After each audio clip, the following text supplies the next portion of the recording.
Howdy, friend. Sam Houston here, hoping you're living in high cotton. And if you're lucky enough to be in Texas, I know you're most of the way there. Now enjoy your daily dose of Texas history and Texas pride. Well, howdy, friend. Welcome back to your Texas History Roundup for August 24th. In 1854, Thomas C. Oates, the postmaster at Brushy Creek just north of Austin, renamed his town Round Rock. Postal officials had requested a different name because the name Brushy Creek was too common.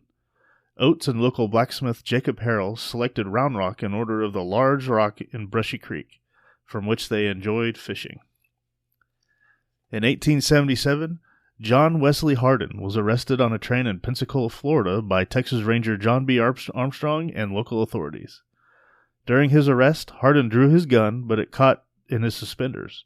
He was knocked out, and two of his cohorts were also arrested, and another was shot and killed. Hardin was tried and served time. After his release, he practiced law in West Texas, but was killed in a saloon in El Paso in 1895. In 1882, the stage-stop town and county seat of Ben Ficklin in Tom Green County was abandoned when flooding along Dove Creek inundated the town. 65 people drowned, and most buildings were swept away. Property damage was estimated at $200,000, and 10,000 to 15,000 head of livestock were lost. Stage operator Ben Ficklin had established the stop, and it became the county seat in 1875. After the flood, the county seat moved to San Angela, now called San Angelo, in 1883. In 1935, Texas repealed prohibition in a statewide vote. On December 5, 1933, the 21st Amendment to the U.S. Constitution took effect, ending the national, quote, noble experiment. However, prohibition in Texas continued for almost 2 years, with some localities retaining dry status for several decades. And finally, in 1949, the University of Texas Medical Branch in Galveston admitted Herman Barnett, its first black student.